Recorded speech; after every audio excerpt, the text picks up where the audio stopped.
Bismillah. Assalamualaikum warahmatullahi wabarakatuh. Alhamdulillahilladzi arsala rasulahu bil huda wa dinil haqq liyudhhirahu 'alad dini kullihi wa kafa billahi shahida.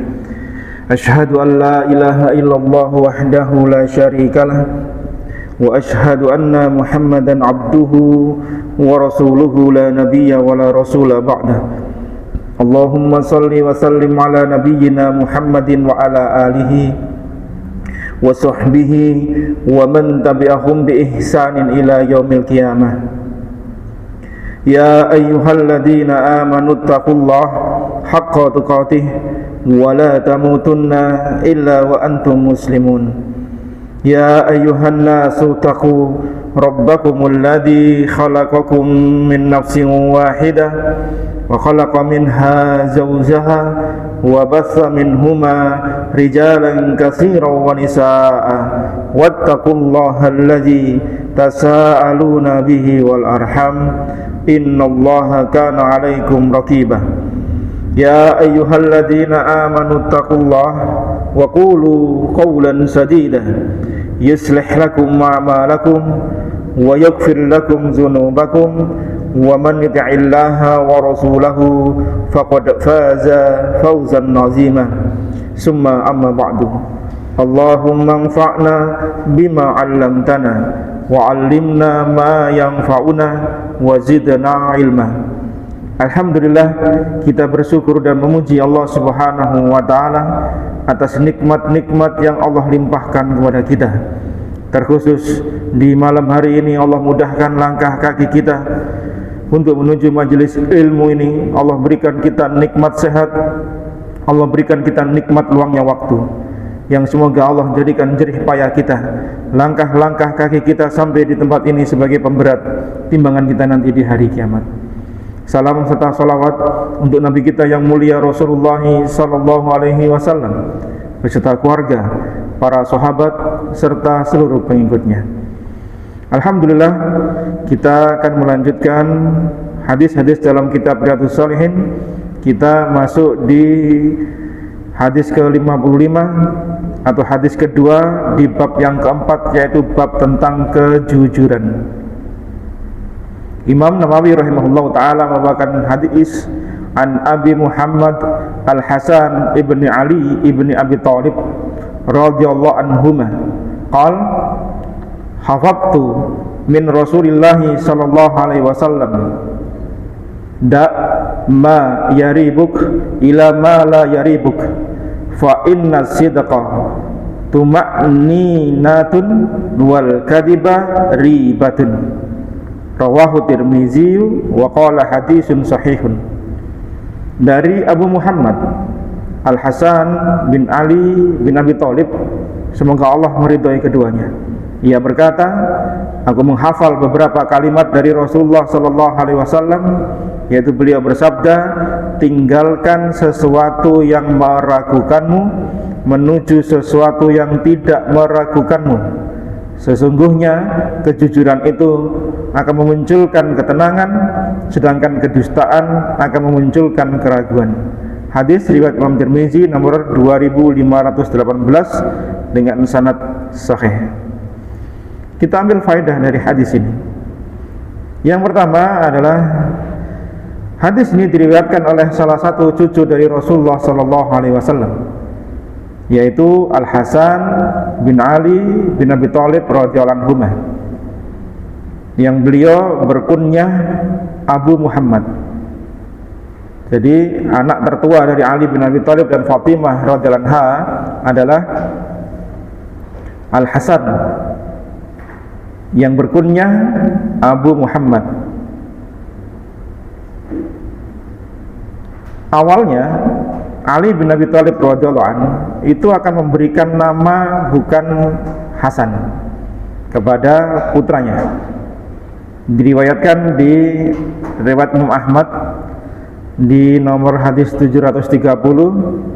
Kemudian ada tambahan dari Imam At-Tabarani di hadis nomor 2777. Dibawakan oleh Imam Az-Zahabi di Siyar Alam Nubalanya. Ali berkata, kuntu rajulan uhibbul harb. Aku adalah seorang laki-laki yang suka perang. Ali bin Abi Thalib itu suka perang katanya. Falamma wulidal Hasan hamamtu an usammiyahu harban. Maka tatkala anakku Hasan lahir, maka aku ingin menamakan dengan nama Al-Harb, perang. Karena bapaknya suka perang, maka anaknya itu yang barep mau dinamai perang, Harb. Fasammahu Rasulullah sallallahu alaihi wasallam Al-Hasan. Namun Rasulullah kemudian minta, mana anakmu, tunjukkan. Maka kemudian beliau memberikan nama Al-Hasan kepada putra tertua dari Ali bin Abi Thalib. Falamma wulidal Husain hamamtu an usammiyahu harban.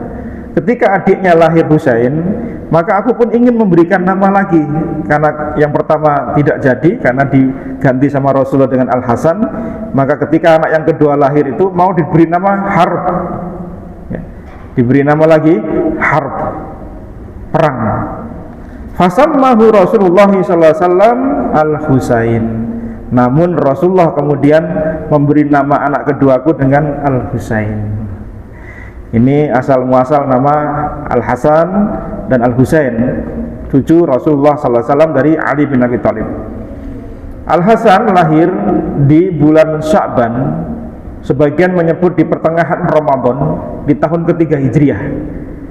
Jadi tahun ketiga Hijriah Al-Hasan lahir. Berarti kalau beliau lahir tahun 3 Hijriah, pas Rasulullah wafat, Al-Hasan umur berapa? Umur berapa Al-Hasan? Lahir tahun 3 Hijriah, Rasulullah wafat.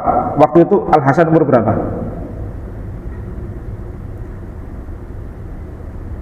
Ini matematikanya lupa semua. Rasulullah di Medina berapa tahun sih?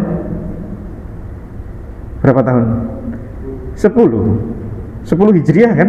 Ya. Al-Hasan lahir tahun 3 Hijriah. Berarti umurnya Al-Hasan ketika Rasulullah wafat umur berapa? 7 tahun. Ya tinggal dikurangi 10 kurangi 3. Kena hujan jadi agak lontar semua ini. Masyaallah. Nah, bagaimana kedudukan Al-Hasan di sisi Rasulullah SAW? Maka Rasulullah SAW ya, menyebut Al-Hasan itu dengan As-Sibtu. As-Sibtu. As-Sibtu itu cucu dari anak perempuan. Ya, As-Sibtu itu cucu dari anak perempuan. Kalau cucu dari anak laki-laki namanya Hafid. Jadi di bangsa Arab itu membedakan cucu dari anak laki-laki sama cucu anak perempuan itu dibedakan. Kalau dari cucu anak perempuan karena dari Fatimah, maka sebutannya As-Sibtu, pakai tok.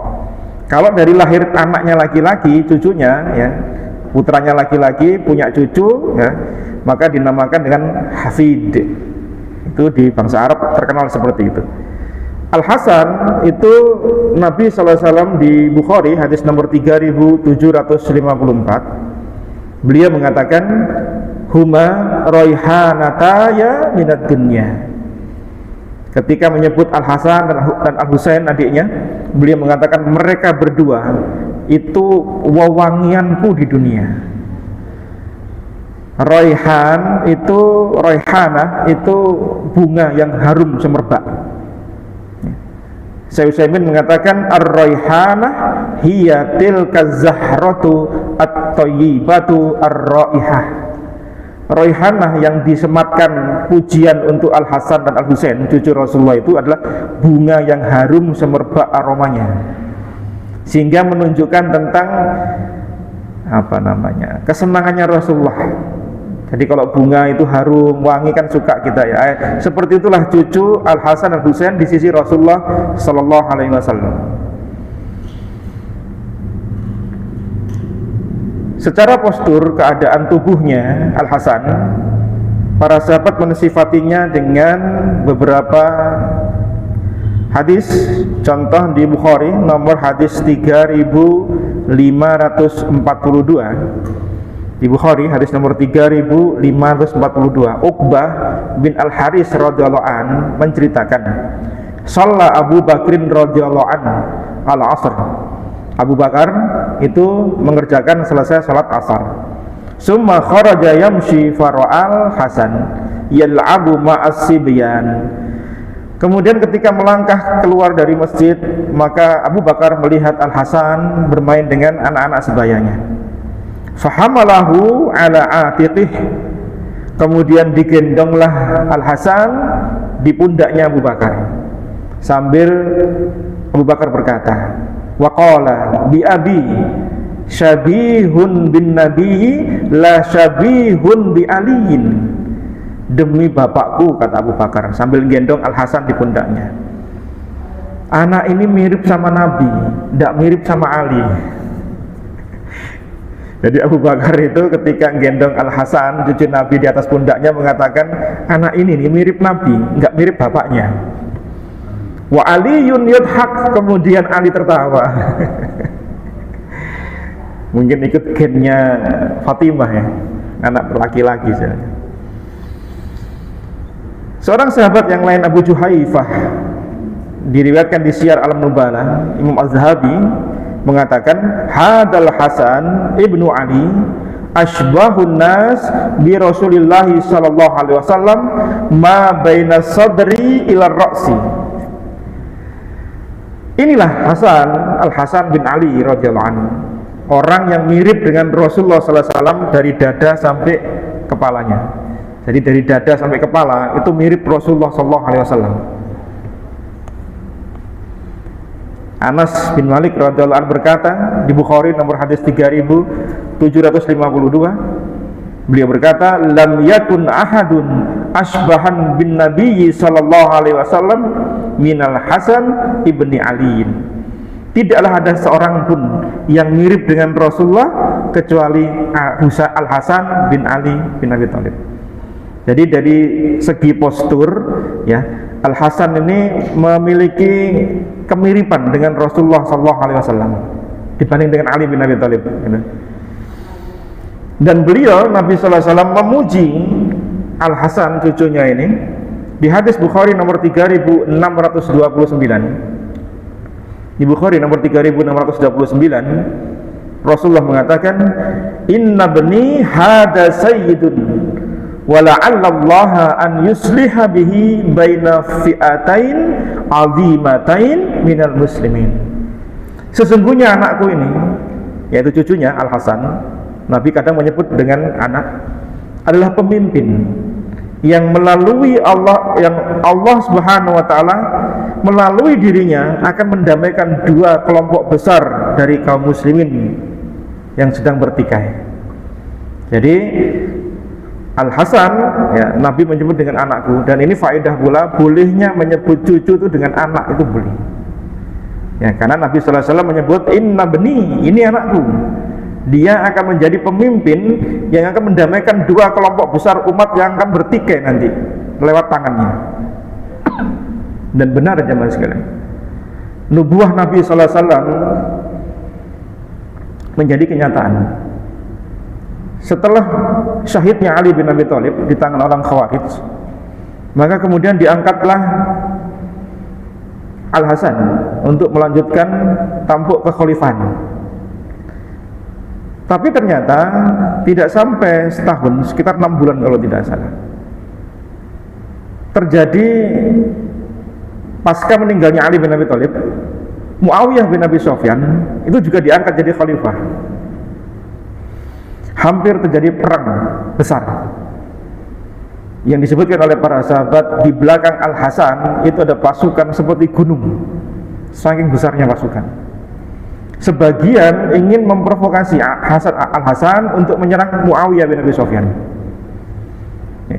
Tapi sebagian kemudian ingin berdamai untuk meredam pertikaian yang akan nanti terjadi antara pasukannya Muawiyah bin Abi Sufyan dengan pasukannya Ali bin Abi Thalib.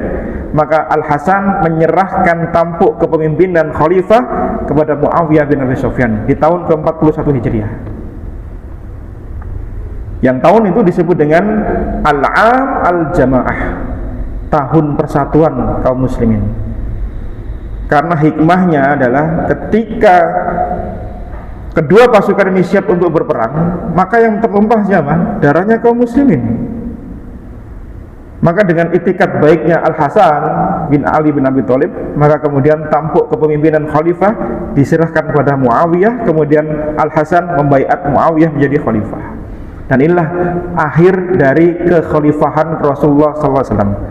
Setelah itu kemudian masa sultan-sultan, dimulai dari raja yang pertama yaitu Muawiyah bin Abi Sufyan. Syekh Utsaimin rahimahullah ta'ala mengomentari hadis Bukhari tadi, di hadis nomor 3629 tadi, wa kana al-amru kadzalik fa innahu ba'da anistushhida Ali ibn Abi Thalib radhiyallahu an wa buyi'a bil khilafati lil Hasan tanazala anha li Muawiyah radhiyallahu anhu. Dan memang itulah yang terjadi setelah Ali bin Abi Thalib syahid, ya, wafat menjadi syahid, dan manusia membaiat Al-Hasan, ya, putranya Ali, menjadi khalifah, maka ia kemudian menyerahkan kekhalifahan kepada Muawiyah bin Abi Sufyan untuk meredam pertikaian yang akan terjadi andai ini akan terus dilanjutkan. Perang besar terjadi antar kaum muslimin, antar sesama sahabat. Fa aslahallahu bihadat tanazul baina ashabi Muawiyah wa ashabi Ali radhiyallahu anhum. Hasala bidzalika khairun kasirun. Dan penyerahan ini yaitu dari Al-Hasan kepada Muawiyah, Allah memperbaiki keadaan antara kubunya Muawiyah dan pengikut dari Ali bin Abi Thalib, sehingga kemudian terwujud kebaikan-kebaikan yang banyak, ya. Ini menunjukkan tentang bijaknya Al-Hasan. Jadi bukan karena semata-mata karena kekuasaan, melihat kemaslahatan yang besar. Karena andai Al-Hasan melanjutkan peperangan bersama dengan Muawiyah, yang jatuh siapa korbannya? Kaum muslimin, saudara sendiri, para sahabat sebagiannya yang ikut di antara dua kubu ini. Dan di antara akidah Ahlus Sunnah wal Jamaah adalah tidak memperbincangkan perpecahan yang terjadi, keributan yang terjadi di antara para sahabat. Sikap Ahlus Sunnah diam.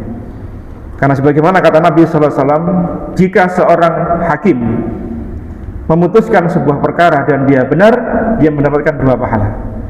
Jika seorang hakim berijtihad dia salah, dia mendapat 1 pahala. Dan kedudukan para sahabat seperti kedudukan para hakim. Maka Ibnu Taimiyah di Majmu' Fatawa beliau mengatakan di antara akidah Ahlussunnah wal Jamaah adalah diam terhadap perselisihan yang terjadi di kalangan para sahabat. Karena mereka semuanya adalah orang adil, walaupun tidak terlepas dari sebuah kesalahan. Tapi kebaikan-kebaikan mereka ya bertumpuk kepada kebaikan-kebaikan yang banyak. Di antara keutamaan Ali Al-Hasan adalah di Bukhari hadis nomor 3749. Rasulullah SAW kata Bara' bin Azib radhiyallahu anhu, ra'aitun nabiyyu sallallahu alaihi wasallam wal Hasan ibnu Ali ala atiqih yaqul Allahumma inni uhibbuhu fa uhibbah. Aku melihat Nabi sallallahu alaihi wasallam dan Al-Hasan bin Ali bin Abi Thalib ada di pundaknya. Jadi Al-Hasan sedang digendong Nabi di pundaknya Rasulullah SAW, di pundak kakeknya. Kemudian beliau bersabda, beliau berdoa, ya Allah, saya mencintainya, maka cintailah ia. Nabi berdoa untuk Al-Hasan, cintailah dia ya Allah, kan aku juga mencintainya. Dari beberapa keutamaan-keutamaan yang disebutkan oleh Nabi SAW dan yang disebutkan oleh para sahabat ketika mempersaksikan keutamaan dari Al-Hasan, maka pertanyaannya, lebih utama mana, Al-Hasan atau Al-Husain? Lebih utama mana? Secara afdoliyah, siapa yang lebih afdol, Al-Hasan atau adiknya Al-Husain? Yang mana? Siapanya? Al-Hasan. Karena dari segi umur Al-Hasan lebih tua dibanding dengan Al-Husain. Selain itu kedudukan Al-Hasan sering ya Nabi sebutkan dibanding dengan kedudukan Al-Husain. Tapi yang menarik, orang-orang Rafidhah lebih mengutamakan siapa? Al-Husain daripada Al-Hasan. Maka Syekh Utsaimin mengatakan, wa huwa afdalu min akhihi Al-Husain radhiyallahu anhu. Al-Hasan itu lebih afdal dibanding saudaranya Al-Husain radhiyallahu anhu. Lakinna ta'allaqatir Rafidhah bil Husain. Tetapi Rafidhah justru mencintai Al-Husain. Kenapa? Li'anna qissata qatlihi radhiyallahu anhu tusirul ahzab. Karena ya, terbunuhnya Al-Husain di Karbala menimbulkan kesedihan. Faja'alu dalika wasilah. Inilah yang membuat mereka menjadikan ini sarana propaganda untuk memprovokasi umat. Lalu Al-Husain lebih utama. Kenapa? Dia terdolimi ya. Walau kanu shadiqin fi ihtirari alil bait la ta'allaqu bil Hasan aksaru minal Husain li'annahu afdalu minhu. Andai mereka, kata Syekh Utsaimin, jujur dalam menghormati Ahlul Bait, maka pasti mereka akan menghormati Al-Hasan dibanding Al-Husain ya. Karena keutamanya memang lebih banyak disebutkan. Selain dari segi umur lebih tua kakaknya, tentu kakaknya lebih memiliki keutamaan dibanding dengan adiknya. Tetapi ya itulah yang terjadi jemaah ya. Jadi Rafidhah menjadikan terbunuhnya Al-Husain di Karbala itu sebagai sarana untuk mengkultuskan Al-Husain dibanding dengan Al-Hasan. Padahal kenyataannya siapa? Siapa yang lebih utama? Al-Hasan. Nah, Al-Hasan bin Ali bin Abi Thalib wafat di tahun ke-50 Hijriah. Wafat di tahun ke-50 Hijriah, diriwayatkan oleh Al-Hafidz Ibnu Hajar di Fathul Bari. Wa kana maulidil Hasan fi Ramadan sanata salasin minal hijrah indal aksar. Al-Hasan lahir di bulan Ramadan di tahun ketiga Hijriah menurut mayoritas ulama. Sebagian tadi menyebutkan di bulan Sa'ban. Wakila ba'da dalik. Dan ada yang menyebutkan selain itu. Wa mata bil Madinah masmuman sanata khamsin, dan wafat di Madinah. Wa yuqalu qablaha wa yuqala ba'daha. Ada yang menyebutkan sebelum atau setelahnya. Artinya kisaran 49, 50 atau 51 Hijriah. Wafat karena apa? Diracun.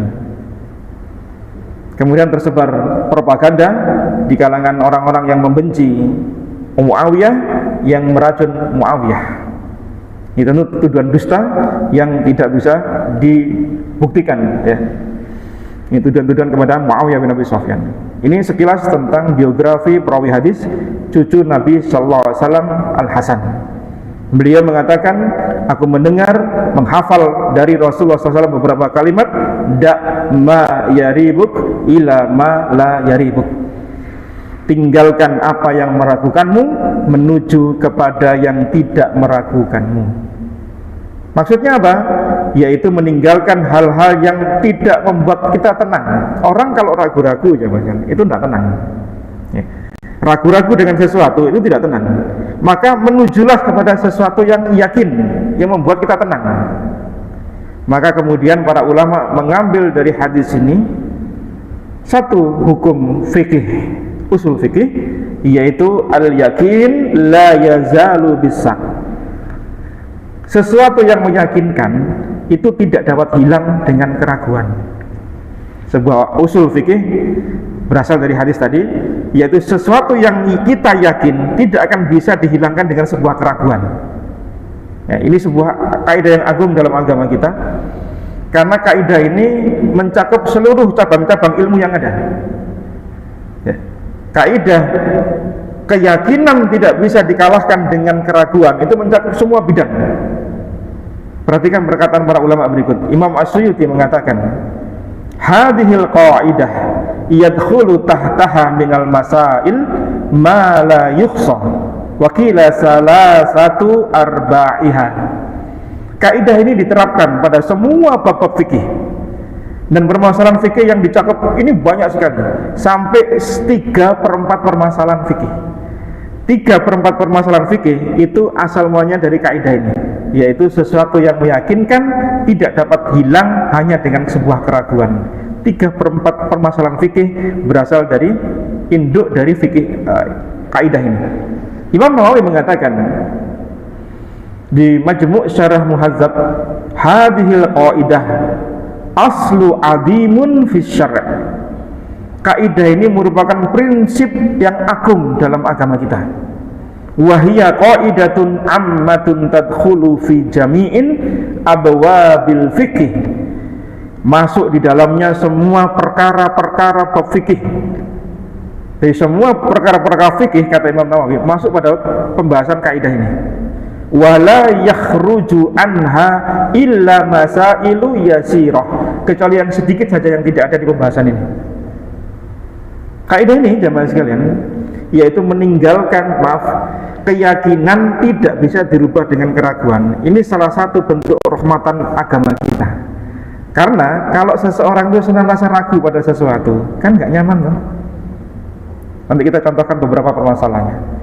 Jadi ketika seseorang itu diberikan hal yang kemudian dia yakini perkara itu, kan tenang hatinya. Tapi kalau ada keraguan, dia maju apa enggak ya? Saya lanjut apa enggak? Saya terus apa enggak? Itu ragu-ragu soalnya. Maka inilah salah satu bentuk rahmatnya agama Islam. Sampai kemudian Imam Ibnu Abdul Bar, beliau mengatakan di kitab beliau An-Tamhid, qad ajma'al ulama'u ala anna man yataqannat taharah wa syakka fil hadas annahu ala taharatih, wa man tayaqqana al hadas wa syakka fit taharah annahu ala hadas. Para ulama sepakat, barang siapa yang yakin tidak berhadas, dia yakin nggak hadas, habis wudu, ya, dia yakin saya nggak hadas, saya nggak batal.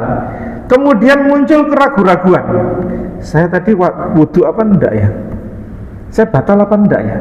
Maka yang keraguan ini tidak bermanfaat, tidak berfungsi. Kenapa? Awalnya dia wudu. Nah ini kemudian bermanfaat jemaah.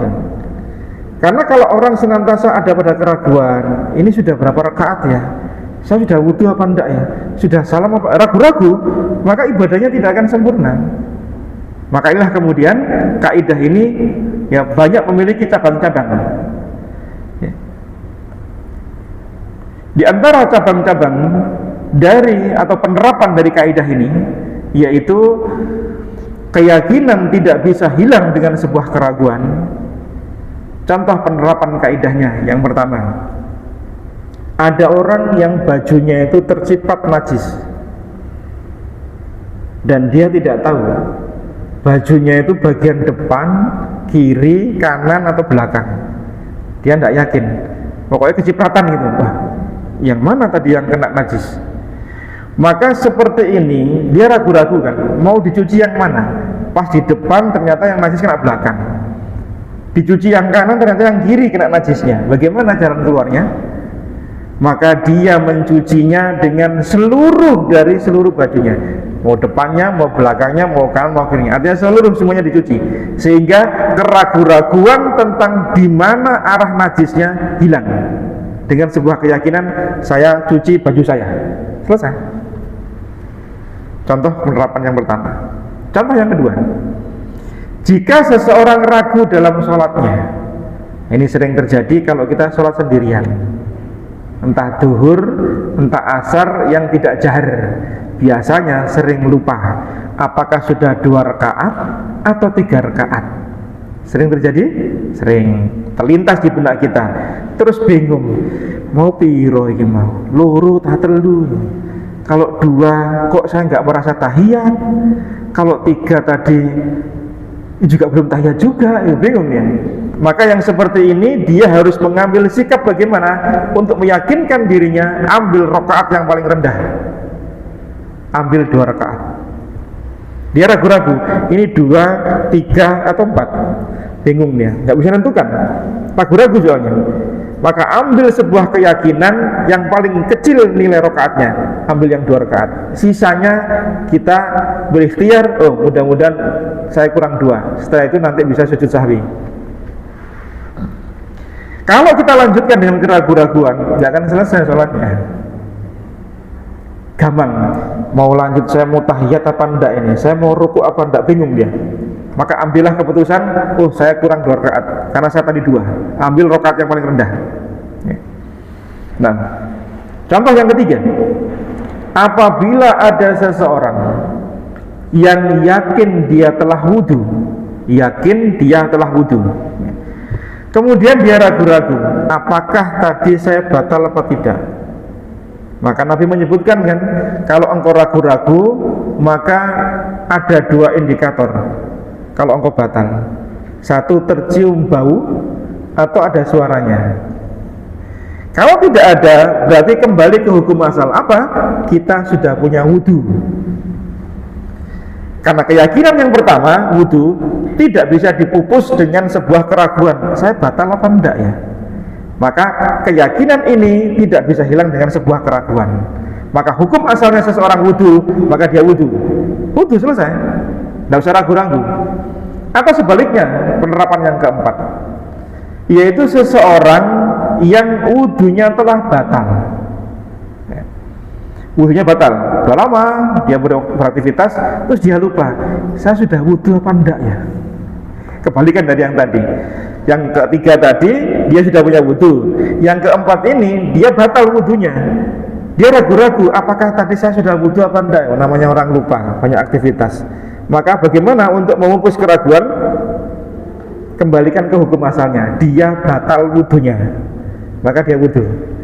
Maka keraguan-raguan tentang batal wudu itu bisa hilang dengan dia menganggap, oh saya batal, karena hukum asalnya dia batal, belum wudu, maka dia wudu. Selesai urusannya. Contoh kelima, orang yang tawaf. Kalau tawaf jemaah itu karena putarannya panjang, kadang orang itu lupa ngitungnya, ya.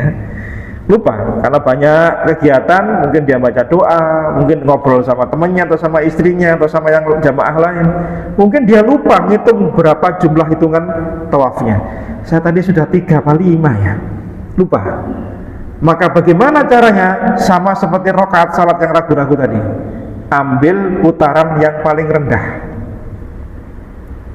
Ambil putaran yang paling rendah, yaitu berapa? 3 ya. Kalau Allah takdirkan ternyata 5, ya enggak apa-apa. Oh dia lupa kok, dia ragu-ragu, ini 3 apa 5 ini saya ini. Temennya malah lupa semua, lagi gak ngerti lali ya. Sibuk semua, dikir semua, baca Quran, macam-macam, jadi gak ngitung gitu loh.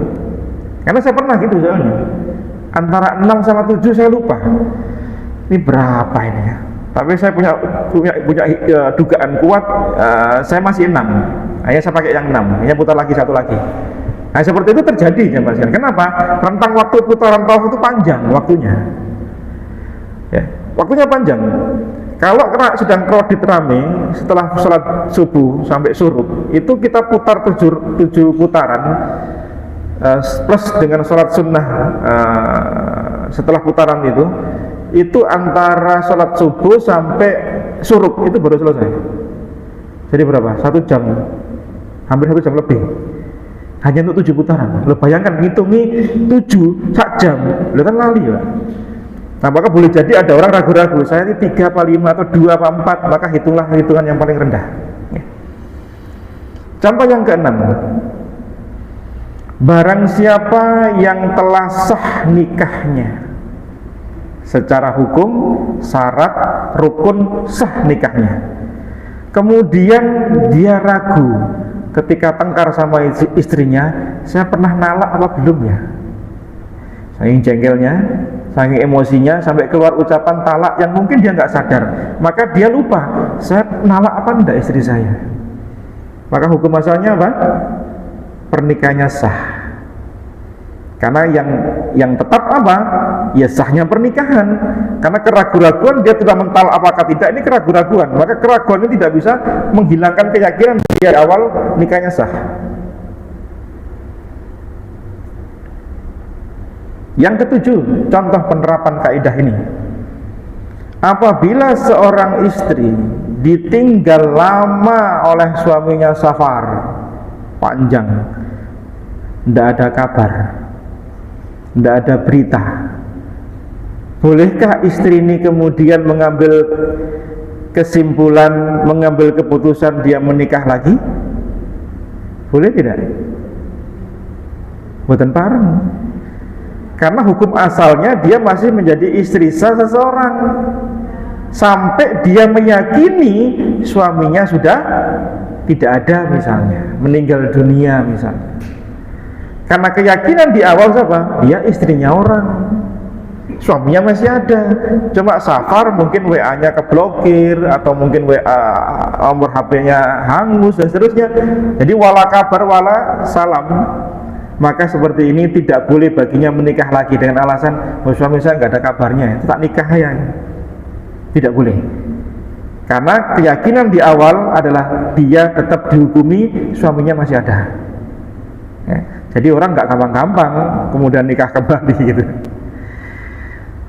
Yang kedelapan, contoh dari penerapan kaidah ini adalah apabila seseorang itu berhutang, ya, kemudian dia ragu, wis tak sahur apa durung, nggak tahu nyatet bisa.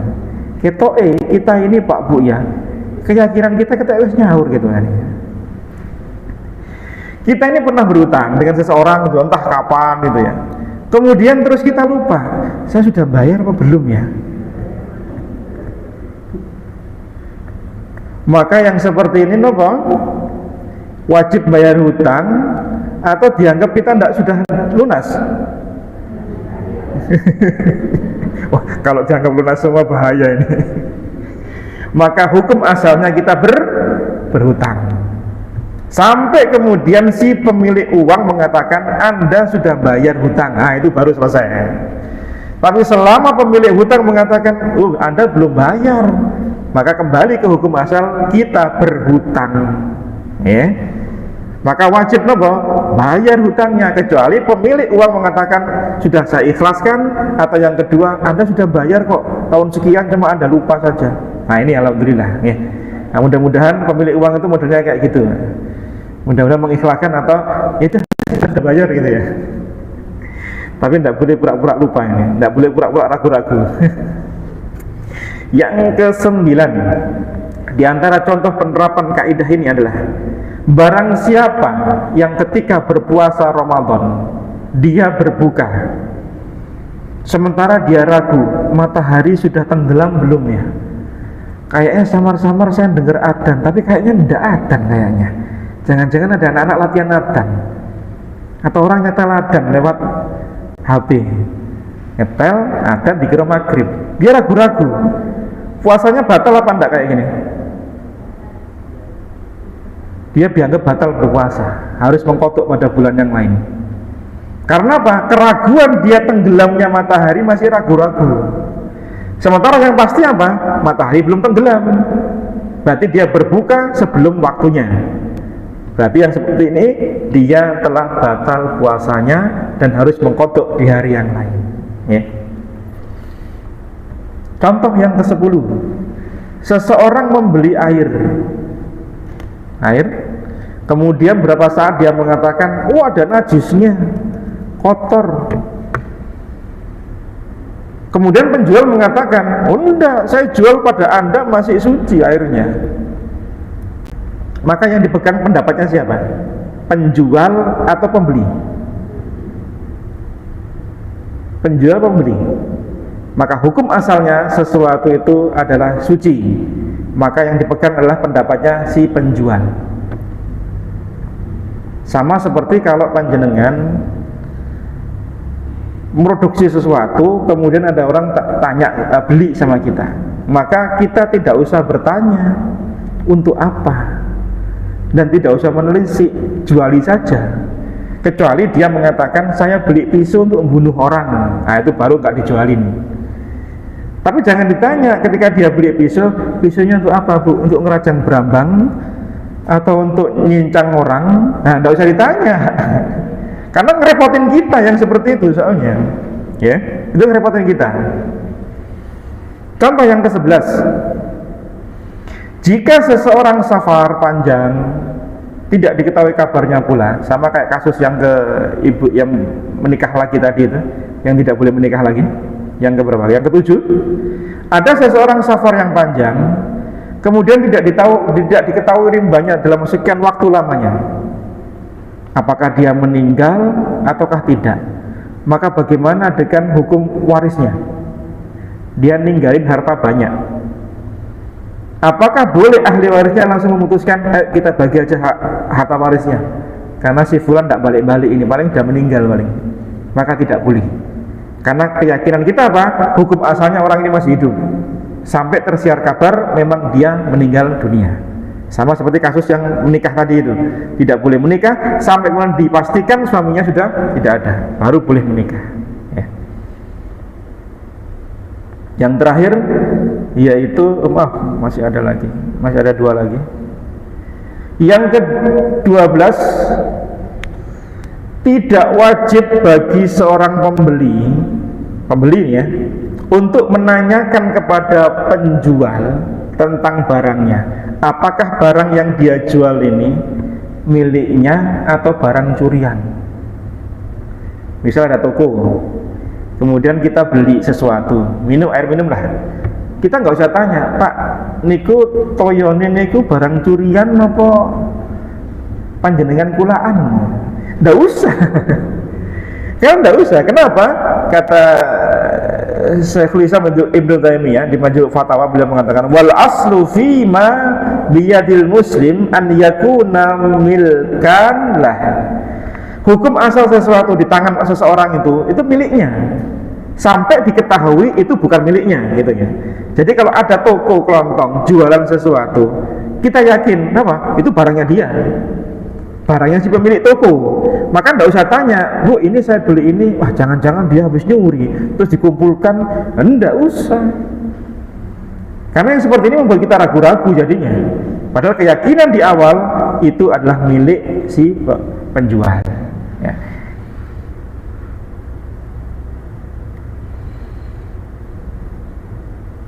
Kemudian contoh Umar ibn Khattab. Umar ibn Khattab itu pernah satu ketika setelah turun hujan, beliau berjalan ke masjid, kemudian kecipratan air ya, dari talangnya air tetangga yang dilewati. Maka untuk memupus keraguan-raguannya, maka anggap saja airnya ini air hujan, sampai memang diketahui ini ada air najis gitu loh. Karena hukum semuanya itu adalah suci. Maka yang seperti ini Bapak Ibu sekalian yang dirahmati oleh Allah Subhanahu wa taala, memudahkan kita dalam melaksanakan aktivitas kita sehari-hari. Mau muamalah, ya, mau kemudian ibadah dan perkara-perkara fikih yang lain.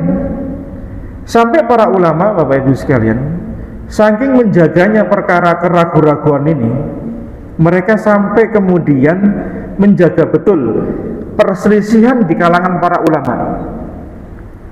Jadi seandainya ada perselisihan di kalangan para ulama tentang hukumnya apakah haram ataukah makruh, maka untuk kehati-hatian kita pada hal yang yakin, kecuali kalau kita punya hukumnya, kita punya keyakinan terhadap hukum tadi ya. Misalnya gini, ada suatu hukum, ulama berbeda pendapat, ini makruh, ini haram.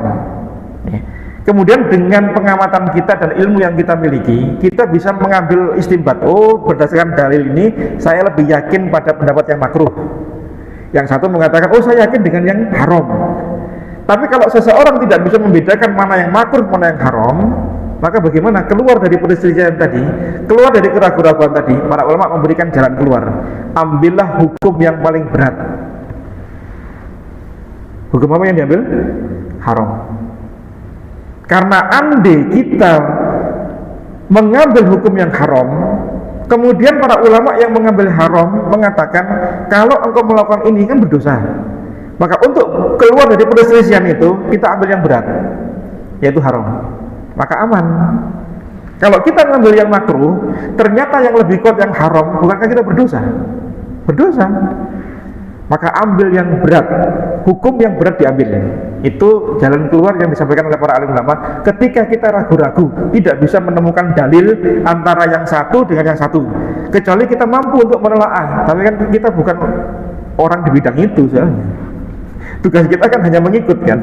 Nah, maka ambillah hukum yang berat untuk memudahkan kita dalam berinteraksi ketika ada perselisihan di kalangan para ulama.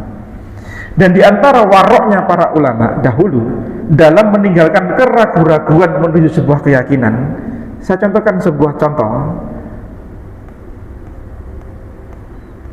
Ada seseorang yang bernama Hasan bin Abu Sinan. Hasan bin Abu Sinan. Beliau mengatakan, dinukil oleh Ibnu Rajab, ma syai'un ahwanu minal wara' idza rabaka syai'un fada'hu. Tidak ada sesuatu yang lebih mudah dibandingkan wara'. Jika ada sesuatu yang meragukanmu, maka tinggalkanlah. Maka Ibnu Rajab mengomentari, perkara itu mudah bagi orang semisal dia. Jadi ada seorang ulama Hasan bin Abu Sinan. Suatu ketika pembantunya ini kirim surat bahwasanya gula di masa itu sedang langka-langkanya. Jadi kalau kita kulaan gula ketika di masa rame dulu, dijual di masa itu, pasti hasilnya labanya banyak. Maka kemudian beliau kulaan pada seseorang, beli gula dengan dapat laba 30.000 dirham. Beli gula cuma sedikit. Lah, masalahnya penjual gula ini tidak tahu kalau harga gula saat itu sedang naik. Paham maksudnya? Ya. Kemudian Al-Hasan bin Abu Sinan ini pulang. Kemudian dia berpikir, wah kayaknya tidak benar saya. Ragu-ragu. Kenapa? Karena seharusnya yang dapat gula mestinya si penjual tadi. Tapi karena ketidaktahuannya dia terhadap perkembangan naik turunnya harga, maka kemudian seolah-olah Hasan bin Abu Sinan ini ngambil keuntungan gitu loh, melebihi dari kapasitasnya. Maka kemudian dia menulis surat kepada si pemilik gula tadi. Ya. Gula sedang langka, Anda jual tadi saya begini, sekian, saya jual saya dapat untung banyak. Saya nggak mau, dikembalikan. 30.000 dinar dikembalikan uangnya, gulanya tidak jadi beli. Bayangkan ya, padahal itu kan sah kan, wong akadnya sah kok. Penjual mengatakan, enggak saya ridho kok, silakan Anda pakai. Enggak, saya enggak mau. Sampai ayel-ayelan, sampai beberapa kali kemudian dengan terpaksa penjual gula mengatakan, ya sudah saya terima kembali. Bayangkan ya mas. Padahal kan halal toh. Halal seseorang mendapatkan keuntungan dari sebuah fenomena ekonomi. Tapi Hasan bin Abu Sinan ini ragu-ragu, kayaknya enggak bener ini. Bayangkan ya mas. Untuk urusan muamalah ternyata kaidah ini bisa dipakai. Ya. Untuk apa? Menghilangkan keraguan-raguan. Maka muncullah faedah yang ketiga dari hadis ini, yaitu fa inna sidqa tuma'ninah wal kadhiba ribah. Kejujuran itu akan membawa pada ketentraman hati, dan kedustaan membuat orang ragu-ragu. Ini isyarat kan mas kan, agar kita mengembalikan kepada hati kita. Karena manusia itu kalau dia senantiasa gundah, banyak pikiran, ketidaktenangan, ya, maka yang seperti ini akan membuat hidupnya tidak akan tenang. Maka untuk menepis itu, dia harus menuju pada sebuah kejujuran supaya hatinya tenang. Nah, makanya dibawakan oleh Imam Nawawi di bab ini, yaitu sebuah kejujuran. Walaupun mungkin orang mengatakan ini dan itu, tapi dia punya sebuah parameter di hatinya. Maka Nabi sering mengatakan, kalau engkau menemui masalah-masalah yang meragukan dirimu, tanyakan pada hatimu. Karena hati itu akan bisa memberikan fatwa. Ketika orang lain mengatakan ini, itu, kita ragu-ragu. Nah, ketika seseorang masih lurus hatinya, dia bisa memilah, oh ini benar, ini salah. Maka tanyalah pada hatimu. Orang yang cerdas jamaah sekalian, itu bisa membedakan mana perkara yang baik, mana yang buruk. Orang yang cerdas, yang masih lurus hatinya, itu bisa membedakan mana yang baik, mana yang buruk lewat ucapan seseorang. Contoh, Imam Ibnu Katsir membawakan sebuah kisah yang beliau bawakan di tafsir ketika beliau menafsirkan surah Al-Asr. Sahabat Nabi SAW Amr bin Al-As sebelum masuk Islam, dia bertemu dengan Musailamah Al-Kadzab. Musailamah Al-Kadzab yang ngaku jadi Nabi. Kemudian Musailamah berkata pada Al-Amr, apa yang diturunkan kepada Nabi itu? Maka Amr bin Al-As mengatakan, sungguh telah turun kepadanya beberapa surat yang pendek dan mudah dihafal. Pendek, padat. Apa kata Musailamah? Surat apa itu? Al-Asr. Loh, aku bisa bikin surat juga kayak Al-Asr. Coba bacakan. Maka kemudian berpikir sejenak, Musailamah mengatakan, ya wabaru innama anta udunan wa sadrun wa sa'iruka hafra taqrin. Wahai marmut, sungguh engkau hanyalah dua telinga dan dada, dan sisa tubuhmu adalah lubang dan lubang. Dia ingin menyamai surat wal asr, innal insana lafi khusr. Maka dia bikin kalimat ya.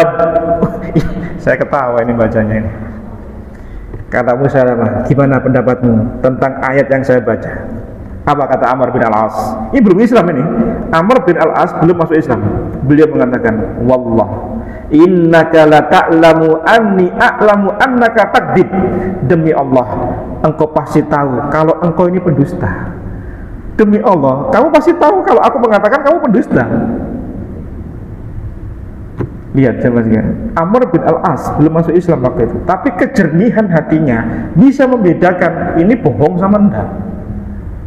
Maka kalau ada keraguan-keraguan dalam hati kita, parameternya apa? Tanya sama hatinya. Dengan catatan hatinya masih lurus. Kalau seseorang masih banyak dosa, ya, terindikasi dia sering dusta, hatinya nggak akan bisa jujur. Dan itu bukan jadi parameter. Jadi parameternya adalah ketika seseorang itu bisa membedakan mana yang baik, mana yang buruk, maka hatinya itu sebuah ketenangan. Seorang salaf mengatakan, takhayyal ma fi qalbik summa tasawwar aksah fa in istata'ta an tuwaffirak bainahuma. Bayangkan apa yang dalam hatimu. Kalau engkau bisa membayangkan kebalikannya, maka sesungguhnya engkau bisa membedakan antara yang baik sama yang buruk. Contoh, ini mencuri, bayangkan dalam hatimu, kalau saya nggak nyuri baik, mencuri buruk. Kalau orang bisa membedakan ini, maka insya Allah fa anta tumayyizu bainal haq wal batil. Engkau akan bisa membedakan mana yang hak, mana yang batil.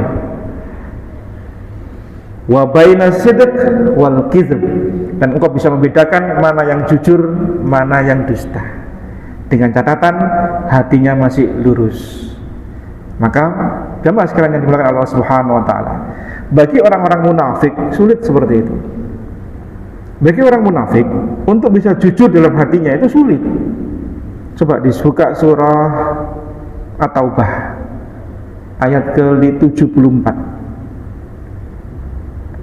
Surah At-Taubah ayat 74.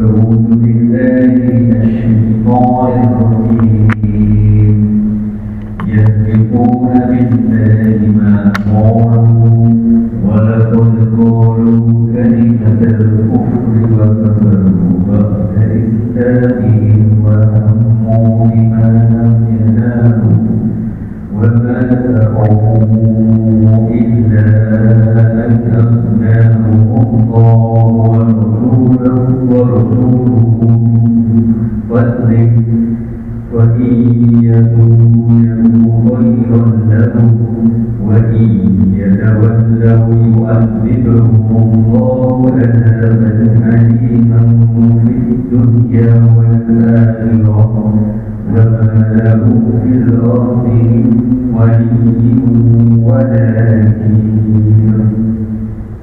Mereka orang-orang munafik itu bersumpah dengan nama Allah bahwa mereka tidak mengatakan sesuatu yang menyakitimu. Sesungguhnya mereka telah mengucapkan perkataan kekafiran dan telah menjadi kafir sesudah Islam. dan menginginkan apa yang mereka tidak dapat mencapainya, dan mereka tidak mencela Allah dan Rasulnya, melainkan karena Allah dan Rasulnya telah melimpahkan karunia-Nya kepada mereka.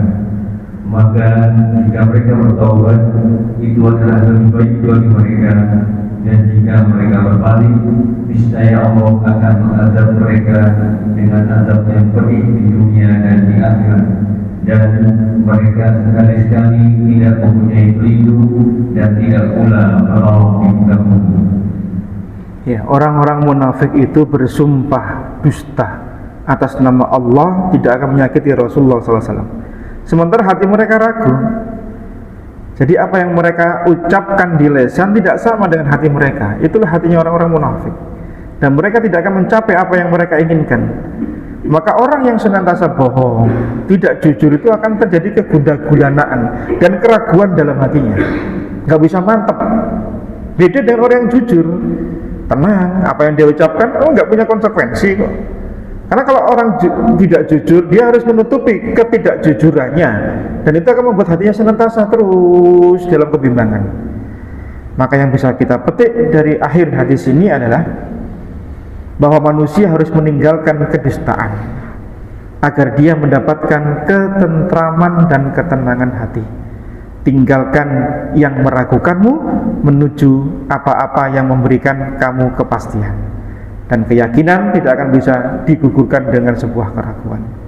Maka semoga Allah Subhanahu wa Ta'ala menjadikan kejujuran yang senantiasa kita bangun, yang kita biasakan dalam kehidupan kita sehari-hari ini, membawa pada ketenangan hidup kita, membawa pada ketentraman dan keyakinan kita dalam beribadah.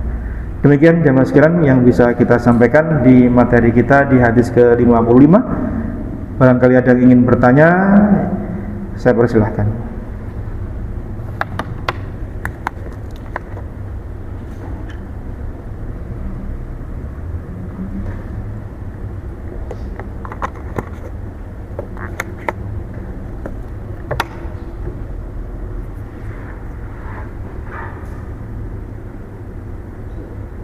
Silakan.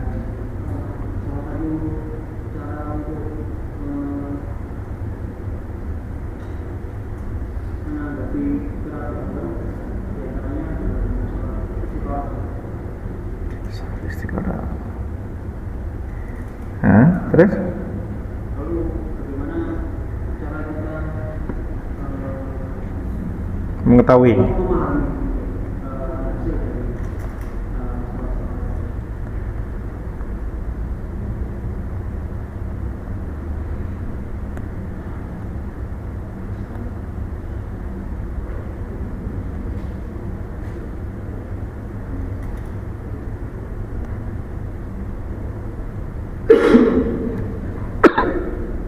Ya, terkadang kita dibenturkan pada dua keadaan atau dua pilihan.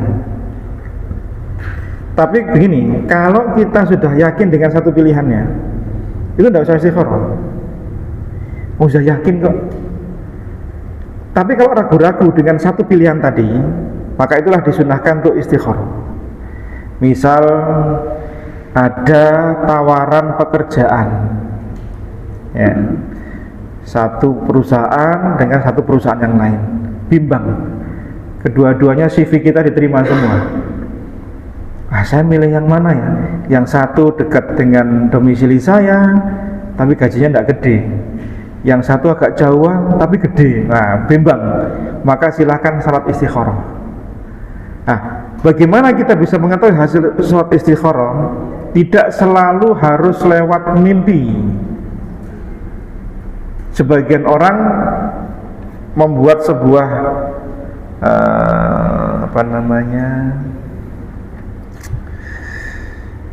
kalau dibuat percontohannya, dia buka Quran, cek, kemudian apapun ayat yang dibaca, tek, maka itulah hasilnya. Tidak ada dalilnya itu. Tidak ada dalilnya. Nah, kalau pas bukanya pas surat perang misalnya gimana? Ya. Maka tidak, tanda-tanda itu jamaah sekalian muncul itu tidak harus lewat mimpi, walaupun boleh jadi lewat mimpi, boleh jadi. Tapi kalau senantiasa harus nunggu mimpi supaya nanti saya bener nggak milih A apa B ya, maka tidak benar seperti itu, karena memang tidak dalilnya. Lalu bagaimana kita bisa mengetahui kepastian sebuah hati kita menuju sana? Allah akan memberikan ketenangan kita ketika kita melangkah pada pilihan yang kita pilih. Kalau ada onak duri, kemudian aral melintang, kok ribet, nah kita ini bukan pilihan kita.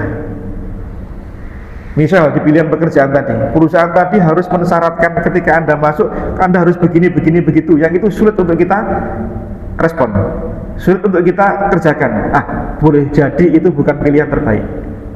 Ternyata ya tempat yang kata tadi gajinya tidak besar, itu mudah gitu. Salat mudah, peraturannya tidak ribet. Boleh jadi Allah mudahkan yang tadi. Itu cara bagaimana kita bisa mengetahui hasil dari sebuah istikharah. Tapi kalau Allah palingkan kita dari pilihan tadi, berarti itu bukan pilihan kita. Atau misal kita dulu ketika menikah itu pakai istikharah enggak? Enggak pakai. Pokoknya ayo sikat gitu langsung ya. Pakai istikharah jamaah ini. Kalau Allah mantapkan kita pada pilihan kita, Allah akan mudahkan hati kita. Tapi kalau tidak diberikan jodoh tadi, Allah akan bikin hati kita berat. Saya dulu juga istikharah sama calon istri saya dulu. Dengan yang sebelumnya juga saya istikharah. Yang sebelumnya pernah berat hati ini. Berat banget. Selama seminggu itu tidur tidak enak, banyak nyamuk, makan tidak enak, pokoknya nggak nyaman gitu. So istikharah kemudian ternyata memang nggak ada kemantapan. Itu Allah pilihkan. Tapi kalau kita memang sudah tidak condong, nggak usah sholat istikharah. Dan untuk apa sholat istikharah? Istikharah itu untuk memberikan pilihan kita, kok, memantapkan pilihan kita. Ternyata memang kita sudah sejak awal nggak cocok, sudah ya sudah selesai. Nah maka biasanya ya dari pengalaman yang ada, memang nggak ada dalilnya soalnya, itu diberikan ketenangan pada pilihan yang Allah pilihkan. Walaupun mungkin di matematik kita nggak cocok, barangkali ya, tapi hati kita tenang. Nah, itu tandanya Allah pilihkan kita atas istikharah tadi. Kalau kita pilih condong ke A, misal, ternyata hati kita ini dibuat sumpah gitu. Walaupun kita milih si A, misalnya, milih pekerjaan A atau situasi A, ternyata Allah bikin kita ribet gitu. Nah, itu tandanya kalau Allah nggak menginginkan yang tadi pilihannya. Jadi kurang lebih seperti itu. Secara pengalaman pun juga akan seperti itu. Ya, Allah alam bisawab. Monggo Pak. Dia imam membacakan kalau ayat terakhir dia itu nangis. Oh, masya Allah. Ya, ada orang menangis ketika mendengar lantunan bacaan Al-Quran. Satu, itu tanda hatinya lembut, Pak. Tanda hatinya lembut. Rasulullah SAW pernah di pangkuan beliau, cucu beliau sakaratul maut, kemudian meninggal di pangkuan Nabi. Kemudian Nabi meneteskan air mata, menangis. Para sahabat bertanya, ya Rasulullah, air mata apa ini? Kok Anda menangis? Maka Rasulullah mengatakan, ini adalah air mata rahmat dari Allah yang Allah tanamkan pada hati seorang hamba. Jadi satu, boleh jadi beliaunya itu Allah berikan kelembutan hati, Pak. Yang kedua, boleh jadi seseorang itu tersentuh dengan ayat-ayat yang dibaca. Dia faham artinya, dia tahu isi kandungannya, mengena di hatinya, menangis. Itulah para sahabat Nabi SAW dahulu seperti itu. Maka ketika Rasulullah SAW sakit di akhir wafat beliau, beberapa hari sakit sebelum beliau meninggal, itu kan beliau memberi isyarat untuk Abu Bakar ngimami. Aisyah putri Abu Bakar, istri Nabi SAW, mencegah Nabi, jangan ya Rasulullah, jangan bapak saya itu kalau baca itu sering nangis, nanti sholatnya nggak kelar-kelar, imamnya nangis terus soalnya. Maka pilihlah Umar bin Khattab. Enggak, bapakmu saja. Terus Nabi menginginkan Abu Bakar, hingga kemudian Abu Bakar menjadi imam, menggantikan Rasulullah SAW. Nah, Jadi ada memang Pak, orang-orang itu diberi kelembutan hati untuk gampang tersentuh dengan sesuatu.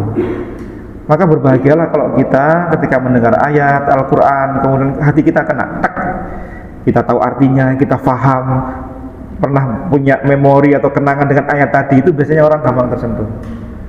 Maka insya Allah itu tanda kebaikan bagi beliaunya. Dan tidak mengapa menangis dalam sholat tidak batal sholatnya. Tidak batal sholatnya. Ada sholat itu, maaf, lintasan hati itu kadang menetap, kadang cuma sekedar lintasan saja. Yang dimaafkan sama Allah adalah lintasan pikiran di luar ibadah kita, ya, itu yang cuma sekedar lintasan saja. Saya pengen ini, nggak usah sholat lagi. Nah itu nggak apa-apa. Tapi kalau lintasan itu menetap di hati, diem, kemudian dipikir, ngomong sama hatinya, oh iya nanti aku mari sholat kok tuku bakso, udan-udan enak, ambil saus sidik sambal, itu menetap di hatinya, rusak sholatnya. Ya. Nah kalau seseorang itu mudah tersentuh dengan sesuatu tadi, maka insya Allah hatinya itu mudah untuk terbawa pada sesuatu kekhusyuan. Hati dia khusyuk Pak, insya Allah. Ya. Dan ini insya Allah kebaikan bagi orang-orang seperti itu. Dan kita sangat berharap dan kita menangis ketika sholat dan seterusnya itu sangat diharapkan. Dan tidak mengapa ketika ibadah itu memikirkan tentang kampung akhirat. Pas sholat nangis kan mikir ayat nih, ayat adab, neraka, nangis boleh. Bahkan Umar mengatakan, aku itu nyusun pasukan strategi perang pas sholat. Umar itu pas nyusun strategi perang pas sholat. Boleh untuk urusan akhirat, tapi nek mikir dunia, ini buatan barang. Karena kalau diikuti bisa batal sholatnya. Walaupun secara fisik dia dapat pahala gugur kewajiban sholatnya, tapi isi pahala sholatnya dia nggak dapat. Sama seperti orang puasa, yang puasa dia suka ghibah, puasa tapi dusta, puasa rasan-rasan, puasanya sah secara fikih. Dari sejak terbitnya fajar sampai tenggelamnya matahari sah, dia nggak usah mengkodok, tapi nggak ada pahala. Sama seperti orang sholat tadi. Ibnu Taimiyah mengatakan kalau kondisinya orang was-wasnya itu, kemudian pikiran-pikiran yang masuk menetap di hati, itu urusan dunia, maka bisa batal pahala dari sholat yang dia lakukan. Tapi secara fikih, zahirnya sah sholatnya, tapi nggak ada pahala. Tapi kalau yang dia pikirkan tentang kamu akhirat, termasuk nangis tadi, itu diperbolehkan dan tidak mengapa, tidak merusak sholatnya. Nabi kan sering juga kan, beliau kadang menangis, beliau membaca ayat berhenti ketika ada ayat-ayat tentang azab, beliau berlindung ketika ada ayat tentang surga, beliau mohon pada surga, kepada Allah tentang surga, itu ada seperti itu. Nah, mudah-mudahan beliau diberi kebaikan oleh Allah Subhanahu wa taala. Allah a'lam bishawab. Ya. Lanjut yang lain. Oke, silakan.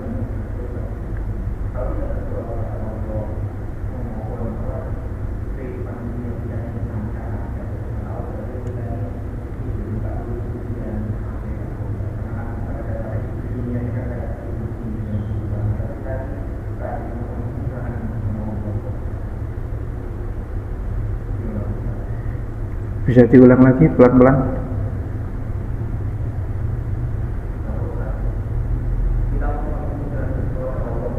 Minta kemudahan pada Allah. Hah? Hah?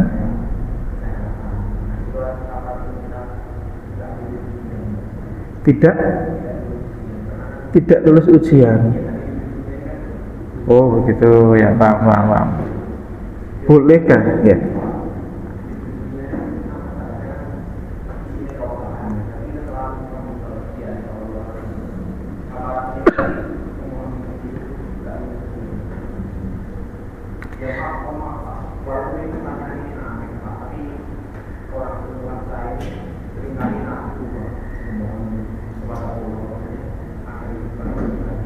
Ya.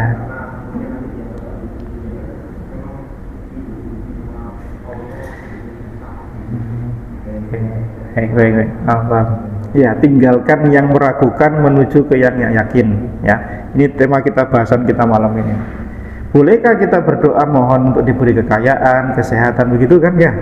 Boleh apa enggak jawabannya? Ya boleh. Allahumma inni as'alukal ghina wat tuqa wal afaf. Nabi berdoa seperti itu. Ya Allah, aku mohon kepadamu kecukupan, kesehatan, afiat, ketakwaan. Nabi minta seperti itu. Bahkan Nabi mendoakan Anas bin Malik radhiyallahu an, Allahumma aksir malahu wa waladahu. Ya Allah, banyakkan hartanya Anas, banyakkan anaknya Anas. Anas kaya raya, anaknya banyak. Apakah Anas tidak lulus ujian? Insya Allah tidak. Insya Allah lulus untuk sahabat Nabi SAW. Boleh, minta kaya boleh, minta sehat boleh. Wong Allahumma ini asalukal afa wal afiyata. Kita minta sama Allah, doa zikir pagi kita, minta afiat kok boleh. Bukan itu tanda kita nggak lulus ujian. Itu perkara yang berbeda. Kalau orang diberi ujian, tugas kita sabar. Bukan berarti kita kemudian tidak minta kaya. Boleh, karena orang diberi kaya itu kalau dia orang bertakwa kan manfaat kayanya. Hartanya bisa bantu fakir miskin, bisa menolong orang lain. Bukan itu tanda tidak lulusnya kita terhadap ujian kesusahan kita, tidak.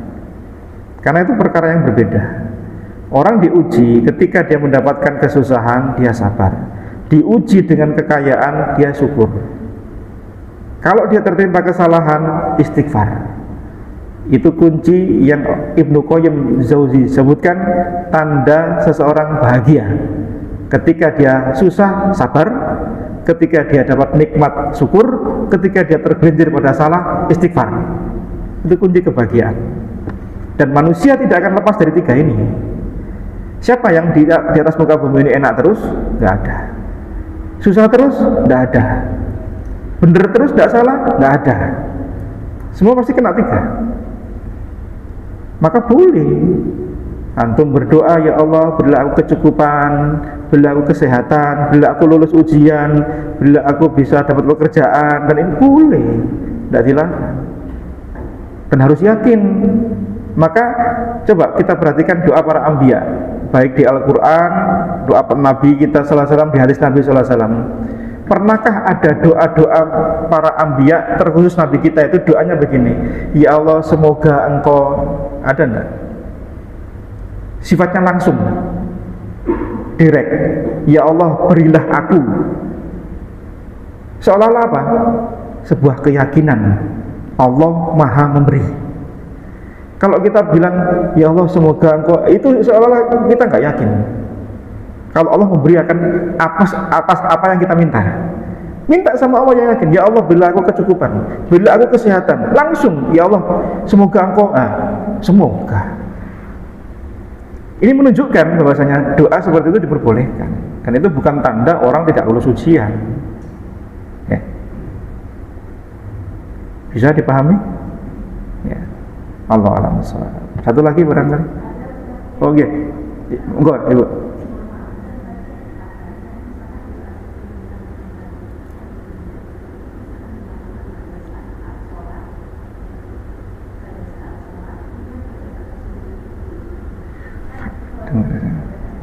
Yang saya Bu sebentar sakit ngagem mic. Saya nggak dengar. Ada mic di depan. Ada. Yang saya Bu.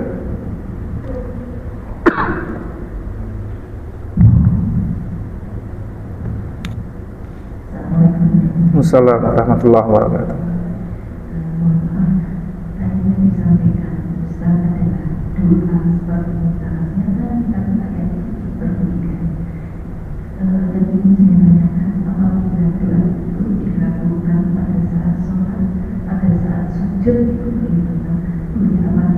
Kalau yang disampaikan tadi kan setelah minta siang saat dia menggunakan bahasa Arab, kalau ini menggunakan bahasa Indonesia. Iya. Assalamualaikum warahmatullahi wabarakatuh. Barakallahu fiik Ibu. Ya. Para ulama berbeda pendapat tentang apakah dalam sholat itu boleh menggunakan bahasa selain Arab untuk doa. Karena Nabi sallallahu alaihi wasallam merintahkan kita untuk aksirud doa, perbanyak doa ketika sujud. Ya. karena sedekat-dekat hamba dengan Robnya ketika sujud. Jadi catatannya begini, kalau kita faham, hafal, mengerti teks bahasa Arabnya, maka itu yang lebih utama. Jadi kita dalam sujud kita membaca Allahumma inna nas'alukal afiyata atau Allahumma aksir mali wa waladi, misalnya itu contoh, atau Rabbana atina fid dunya hasanah misalnya, dalam sujud pakai bahasa Arab, itu yang lebih utama. Tapi seandainya kita kesulitan untuk membaca, maka sebagian ulama membolehkan, dengan catatan di luar sholat dia harus menghafal doa tadi, sehingga tidak terus-menerus dia menggunakan bahasa Indonesia dalam sujudnya, dalam sholatnya, dalam tahiyatnya. Sebelum tahiyat akhir kan ada doa juga, tempat untuk berdoa, maka saat itu pun juga diperbolehkan. Cuma kalau memang dia mampu untuk menghafal, maka rubah bahasa Indonesianya setelah dia hafal dengan bahasa Arabnya. Kalau di luar sholat bebas, di luar sholat bebas. Tapi sebagian ulama mensyaratkan kalau pas sholat jangan pakai bahasa selain bahasa Arab. Walaupun Allah Subhanahu wa taala Maha mengetahui bahasa kita, apapun bahasanya Allah Maha mengetahui. Tetapi karena sholat ini khusus, maka sebagian ulama mensyaratkan harus pakai bahasa Arab. Sebagian lagi membolehkan dengan catatan harus menghafal di luar jam sholat, setelah itu dipraktekkan pas waktu sholat. Jangan terus-menerus pakai bahasa Indonesia. Allah a'lam bishawab. Monten malih Ibu? Sebentar. Monten malih? Sampun. Oke. Terakhir.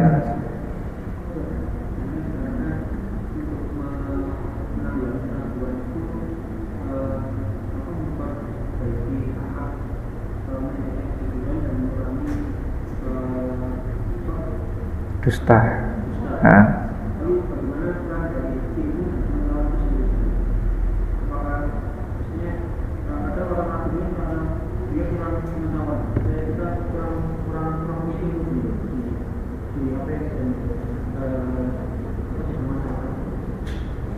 Ya,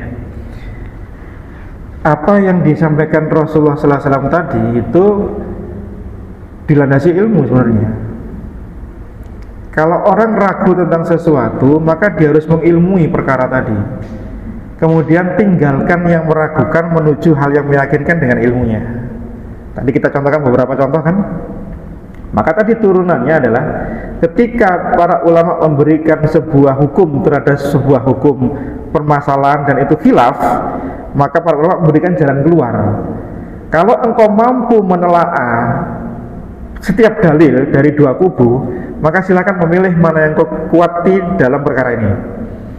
Kita memilih dalil sing makruh aja, karena menurut saya berdasarkan dalil ini saya lebih yakin ini. Nah, berarti pakai ilmu kan? Pakai ilmu. Tapi kalau orang tidak bisa memilah, tidak bisa menyaring karena memang keterbatasan kita soal ilmu, maka pilihlah hukum yang paling berat, yaitu dalam ini haram. Karena apa? Andai ternyata itu perkara makruh, kan kita selamat.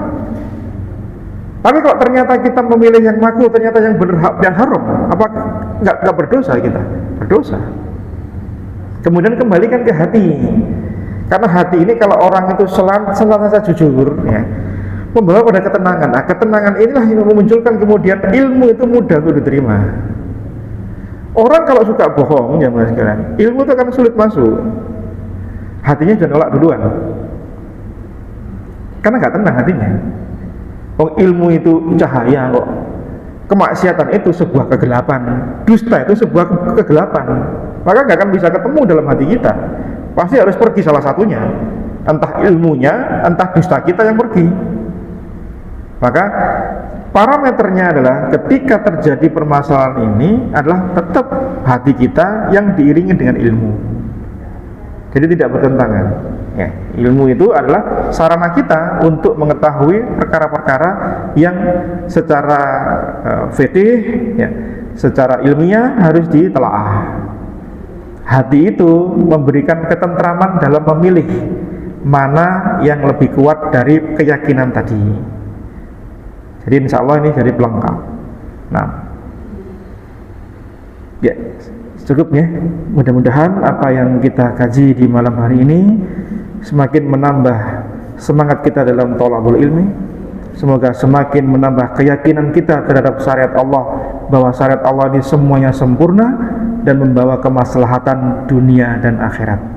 Dan semoga Allah Subhanahu wa taala memberikan kita kelapangan dada untuk menerima ilmu-ilmu yang datang dari Al-Quran dan Sunnah, untuk kemudian kita aplikasikan dalam kehidupan kita sehari-hari dan memberikan ketenangan di hati kita.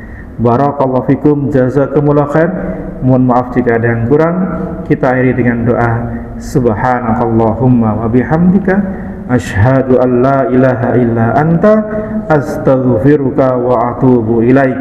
Wa sallallahu ala nabiyyina Muhammadin walhamdulillahi rabbil alamin. Assalamualaikum warahmatullahi wabarakatuh.